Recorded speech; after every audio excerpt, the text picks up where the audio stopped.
আজকের আমরা 18 নম্বর স্কুলের বাকি অংশটা করব। মানে 1 থেকে 4 করা হয়ে আছে, বাকি 5 থেকে একদম শেষ পর্যন্ত করব। তো 18 নম্বর স্কুলে যারা আগের উত্তরগুলো এখনও দেখোনি তারা অবশ্যই দেখে নিও। আর আমার সমাধান চ্যানেলে যারা নতুন আছো তারা চ্যানেলটিকে অবশ্যই সাবস্ক্রাইব করে রাখবে, তোমাদের কাছে পরের ভিডিওগুলোর নোটিফিকেশান পৌঁছে যাবে। তো আজকে শুরু করা যাক। প্রদীপ বাবু, 5-এর দাগের 1 দেখো, প্রদীপবাবু তার মাসিক আয়ের 22% ব্যাংকে জমা রাখেন। যদি প্রদীপবাবু প্রতি মাসে 18,700 টাকা ব্যাংকে জমা রাখেন তবে প্রদীপবাবুর মাসিক আয় কত? প্রদীপবাবু তার মাসিক আয়ের 22% ব্যাংকে জমা রাখেন। প্রদীপবাবু, আচ্ছা, এটার অর্থ হচ্ছে প্রদীপবাবু 22 টাকা ব্যাংকে জমা রাখলে তার মাসিক আয় 100 টাকা হবে। প্রদীপবাবু 1 টাকা জমা রাখলে কত হবে? আর 18,700 টাকা জমা রাখলে কত হবে? 18,700 টাকা জমা রাখলে দেখো 85,000 টাকা। তো প্রদীপবাবুর মাসিক আয় 85,000 টাকা। এরপরে দেখো একটা কমন কোশ্চেন, এটা প্রায় আসছে। 3টি ধনাত্মক সংখ্যা, প্রথম দ্বিতীয় সংখ্যার গুণফল 24, দ্বিতীয় ও তৃতীয় সংখ্যার গুণফল 42 এবং প্রথম ও তৃতীয় সংখ্যার গুণফল 28 হলে সংখ্যা 3টি নির্ণয় করো। দেখো, এটা করতে হলে 3টি সংখ্যা ধরে নিতে হবে। ধরি 3টি সংখ্যা যথাক্রমে এ বি সি। তো এ ইন্টু বি সমান 24, বি ইন্টু সি সমান 42, সি ইন্টু এ সমান 28। এটা হচ্ছে শর্তানুসারে যেটা দেয়া আছে। এবার 3টেকে গুণ করেছি, দেখো এটা 1 নম্বর, এটা 2 নম্বর, এটা 3 নম্বর। 3টেকে গুণ করলে কি পাওয়া যাচ্ছে? দেখো A into B, B into C, C into A, এটা সবগুলোকে গুণ করেছি। আর এদিকে রাইট হ্যান্ড সাইডে সবগুলোকে গুণ করেছি। তো গুণ করলে দেখো এখানে A B C whole square হচ্ছে, আর এখানে আমি এইটাকে উৎপাদক বিশ্লেষণ করে দিয়েছি যাতে আমি বর্গমূল করতে পারি। দেখো 24 মানে 6 গুণিতক 4, 42 মানে 7 গুণিতক 6, 28 মানে 7 গুণিতক 4। তো এখানে এবিসি সমান তাহলে কি পাচ্ছি? এবিসি সমান পাচ্ছি 6 গুণিতক 4 গুণিতক 7। তো এটা আমি আর গুণ করিনি, আমাকে এটা ক্যালকুলেশন করতে হবে বলে আমি এটা গুণ করিনি। এবার দেখো এ সমান কি হবে? এ বি সি গুণিতক বি ইন্টু সি। তো বি ইন্টু সি আমরা কি জানি? বি ইন্টু সি জানি আমরা 42। সেই জন্য এ সমান কি হচ্ছে? দেখো এ বি সি ইন্টু 42 করলে এখানে উত্তর হচ্ছে 4, মানে 7 6 42, 6 আর 7 কেটে গেলে এখানে 4 পড়ে থাকবে। তো 4 হচ্ছে এ সমান 4, বি সমান এই একইভাবে বি সমান হচ্ছে 6, সি সমান 7। তো সংখ্যা 3টি যথাক্রমে কী হবে? 4, 6 এবং 7। এরপর দেখো, একটি আয়তকার মাঠের দৈর্ঘ্য 25 মিটার, প্রস্থ 16 মিটার। আয়তকার মাঠের সমান ক্ষেত্রফল বিশিষ্ট বর্গাকার মাঠের পরিসীমা কত? আয়তকার মাঠের দৈর্ঘ্য 25 মিটার, প্রস্থ 16 মিটার, এই দুটো দেয়া আছে। তো ক্ষেত্রফল কী হবে? 25 গুণিতক 16 বর্গমিটার। মানে এটা হচ্ছে, যেহেতু এটা আয়তকার ক্ষেত্রের ক্ষেত্রফল বলেছে, বর্গাকার ক্ষেত্রের ক্ষেত্রফল সমান, তাই বর্গাকার মাঠের ক্ষেত্রফলও একই হবে, 25 গুণিতক 16 বর্গমিটার। এবার বলেছে বর্গাকার মাঠের একটি বাহুর দৈর্ঘ্য। বর্গাকার মাঠের একটি বাহুর দৈর্ঘ্য দেখো, যেহেতু বর্গাকার মাঠের পরিসীমা বের করতে হবে তাই আমি বর্গাকার মাঠের একটি বাহুর দৈর্ঘ্য বের করেছি। দেখো 25 গুণিতক 16, 25 মানে 5 গুণিতক 5, আর 16 মানে 4 গুণিতক 4। তো এটা বর্গমূল করলে হচ্ছে 5 গুণিতক 4 হচ্ছে মানে 20 মিটার। তো বর্গাকার মাঠের পরিসীমা কী হবে? 4 গুণিতক 20 মানে 80 মিটার। এরপর বলেছে দেখো, কোন বৃহত্তম সংখ্যা দিয়ে 2300 এবং 3500-কে ভাগ করলে যথাক্রমে 32 ও 56 ভাগশেষ থাকবে? দেখো, এটা করতে হলে কি করতে হবে? তো 2300-কে 32 থেকে 32 বাদ দিতে হবে, আর 3500 থেকে 56 বাদ দিতে হবে। যেটা হবে সেটাকে গসাগু করতে হবে। তো সেটাকে গসাগু ভাগ প্রক্রিয়ার সাহায্যে গসাগু করলে হচ্ছে গসাগু হচ্ছে 84। তো তাহলে নির্ণয় বৃহত্তম সংখ্যাটা হবে 84।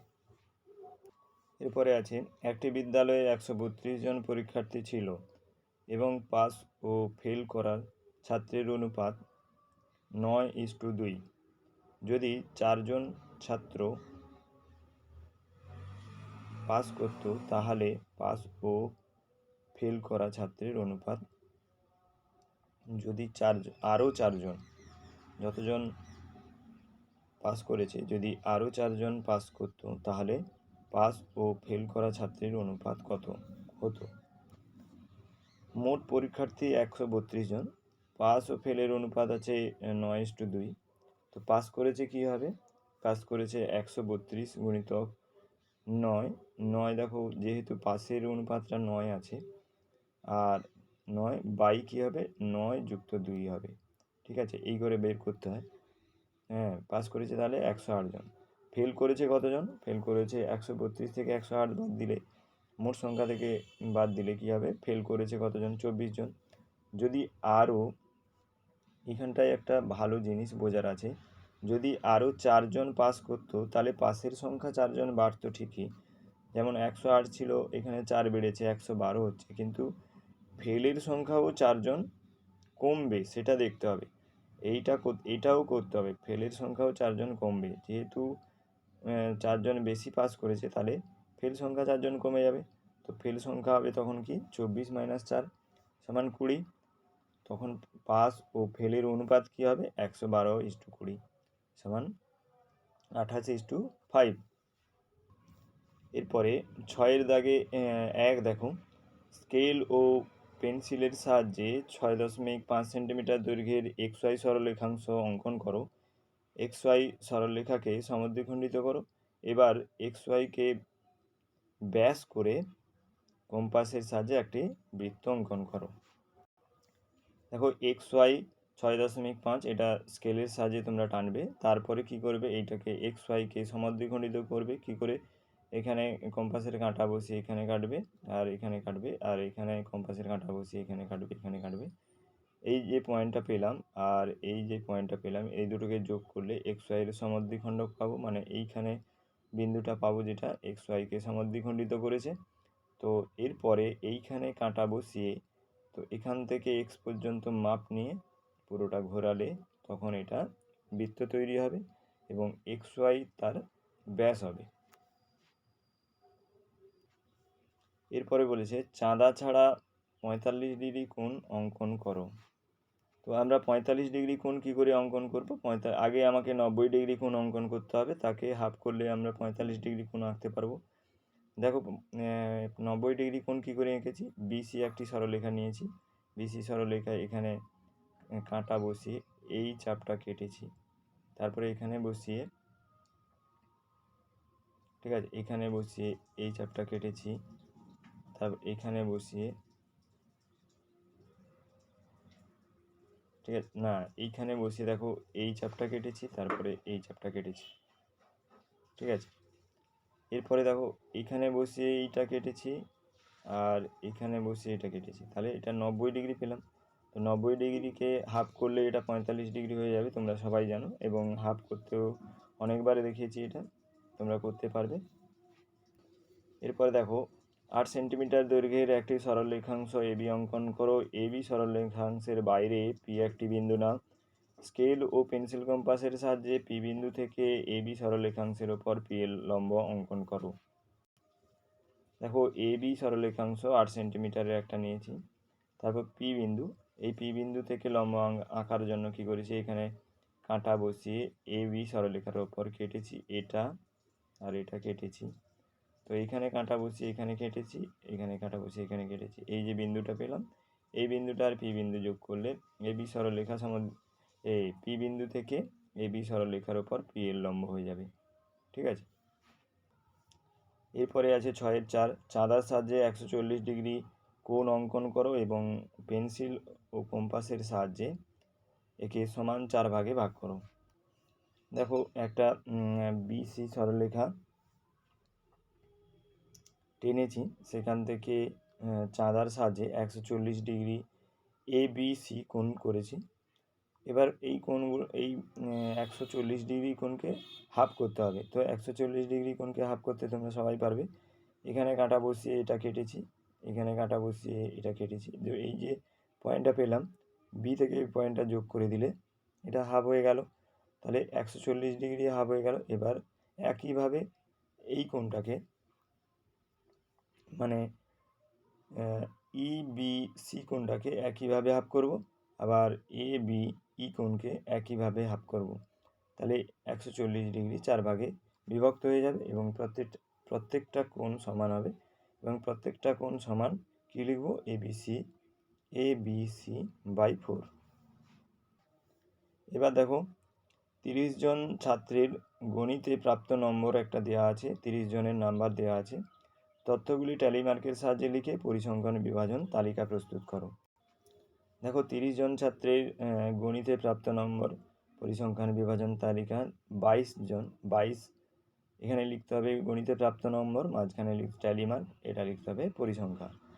তো 22 নাম্বার কতজন পেয়েছে? 4 জন। 24 নাম্বার 4 জন পেয়েছে, এরকম করে 27 নম্বর, এগুলো যে যতগুলো পেয়েছে, যতগুলো স্টুডেন্ট পেয়েছে ততগুলো এখানে ট্যালি মার্ক করলে, ট্যালি মার্ক করার পর এই ট্যালি মার্কগুলো কাউন্ট করবে আগে। ট্যালি মার্কগুলো কাউন্ট করে যদি 30 হয় তাহলে এটা পরিসংখ্যাটা লিখবে। যদি না 30 হয় আবার একবার চেক করবে 22 কতজন আছে, ঠিক আছে? বা আর বাকিগুলো 24, 25 এগুলো সবগুলো আবার চেক করবে। চেক করে এটা ঠিক করার পর যখনই 30 জন চলে আসবে তারপরে এই পরিসংখ্যাটা লিখবে, ঠিক আছে? এবার 8-এর দাগে কী বলেছে দেখো, একটি স্কুলের 6টি বিভিন্ন ক্লাসের ছাত্রের সংখ্যা দেওয়া আছে, ঠিক আছে? এই যে এই সংখ্যাটা দেওয়া আছে, নিজের সুবিধা মতো স্কেল দিয়ে এই তথ্য থেকে একটি স্তম্ভচিত্র অঙ্কন করো।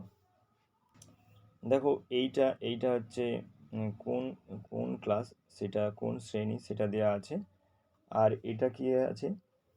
ক্লাসে ছাত্র সংখ্যা, এরকম অ্যারো করে দিতে হবে, কারণ ছাত্র সংখ্যা এদিকে যত যাবে তত বাড়বে।